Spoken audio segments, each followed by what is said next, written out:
প্রথমেই আপনাদের সবাইকে আমি ধন্যবাদ জানাই যে আমার একটা প্রশ্ন ছিল যে আমার মিশন তো মোটামুটি কমপ্লিট হয়ে আসছে, আমি বন্ধ করব না চালিয়ে যাব, আপনারা পরামর্শ দিন। 90% মানুষ আমাকে সমর্থন করেছেন যে আপনি চালিয়ে যান, তাই আমি এটাকে আপাতত চালিয়ে যাওয়ার মতো সিদ্ধান্ত নিয়েছি। এখন আমি গতকালকে যে ভিডিওটা করেছিলাম, দেখুন আপনাদের অনেকেরই অবিশ্বাস ছিল আমার প্রতি, আমি মানি। তার কারণ হচ্ছে আমি এত তাড়াতাড়ি জিনিসগুলোকে বলেছি এবং এত পরে জিনিসগুলো ঘটেছে যা আপনারা পূর্বের কথাটা ভুলে গিয়েছেন, পরে এখন মনে পড়ছে ধীরে ধীরে, তাই আপনারা বলছেন যে আপনি যা বলেছেন সব ঠিক হচ্ছে। কিন্তু কালকেও একজন আমায় বলেছে আপনি গল্প লিখুন, গল্প লিখলে আপনি নাম করতে পারবেন। আর তাকে আমি লিখেছি যে যদি ওই ধমকটা যদি পরাজয় না দিতেন তাহলে পরে কি আপনাদের ওই জাহিদুর রহমান তিনি একেবারে বেদবাক্যগুলো উচ্চারণ করতেন। এমন একটা ভাব করে তিনি কথাগুলো বললেন যেন মনে হচ্ছে তিনি একেবারে বরাবরই এই কথা বলে আসছেন, অথচ কিছুদিন আগেও বলেছেন ফাঁসির দড়ি তাকে পড়তেই হবে, কয়েকদিন আগেই বলেছেন।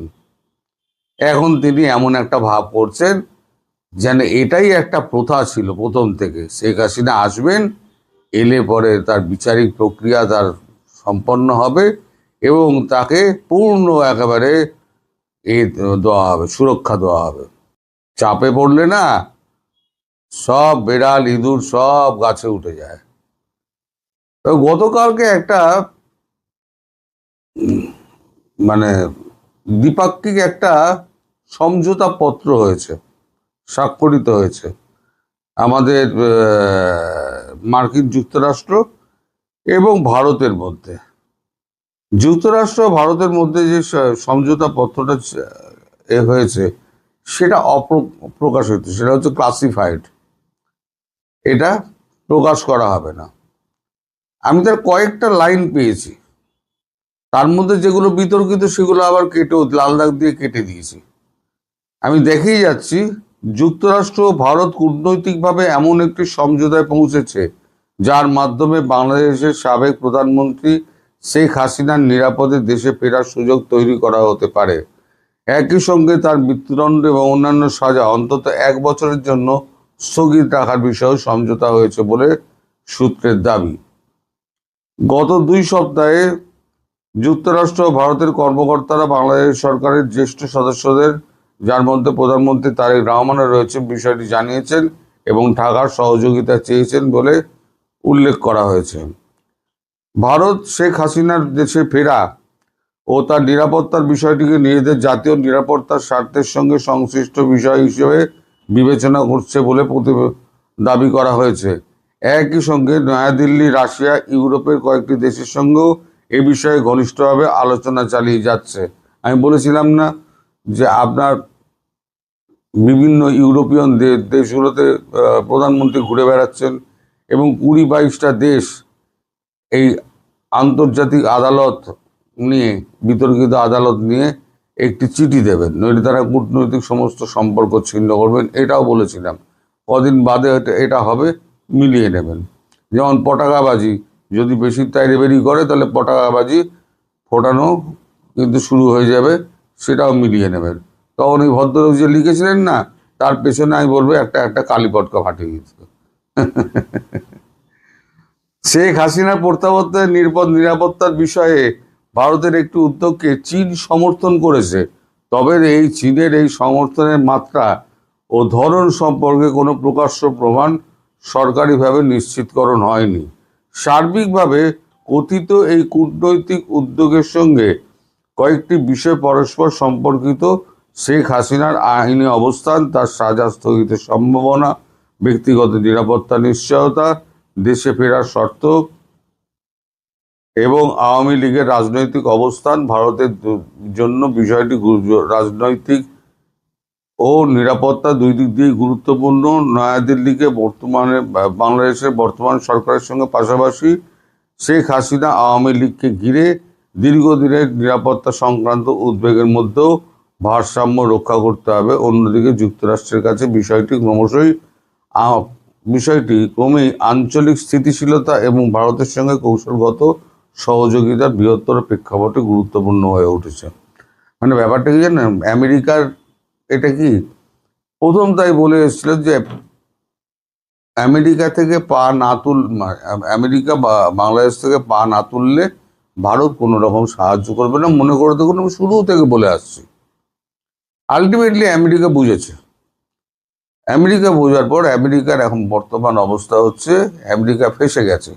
আমি আর একটা কপি করেছিলাম, ইরানে হাত দিয়ে হাত পোড়ালেন ট্রাম্প, ইরানে আঘাত করে হাত পোড়ালেন ট্রাম্প, আমি এরকম করেছিলাম একটা। তো এখন ট্রাম্প ওখান থেকে বেরোতে চাইছেন। ট্রাম্প বেরোতে গেলে কি করতে হবে? ট্রাম্প বেরোতে গেলে এখন ভারতের সাহায্য দরকার। কারণ ইরানকে সহযোগিতা করছে কারা? চীন এবং রাশিয়া।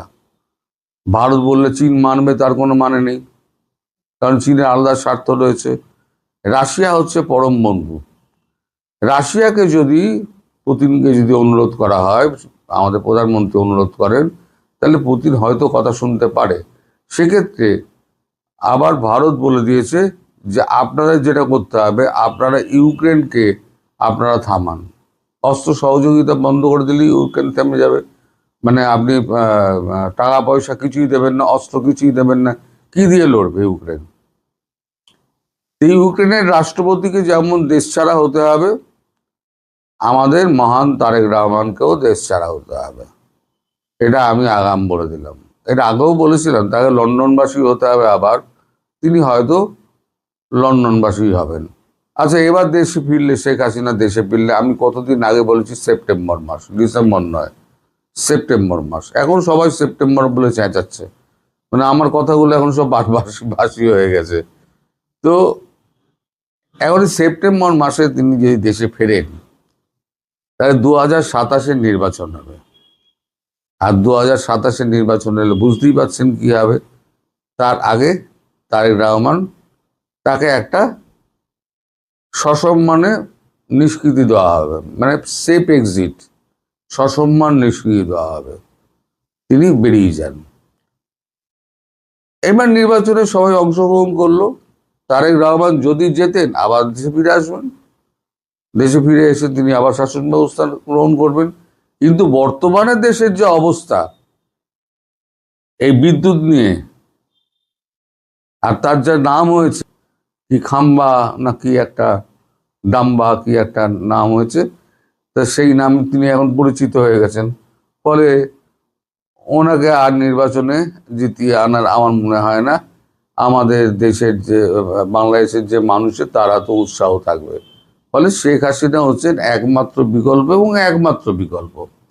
সেক্ষেত্রে নির্বাচন হলে পরে তিনি একদম অধিকাংশ সিটগুলোতে তিনি চলে আসবেন। আর বাকি রইল আপনার জামায়াত, এনসিপি, আর ধরুন বিএনপির ওপরে খুব একটা অত্যাচার খুব একটা হবে না।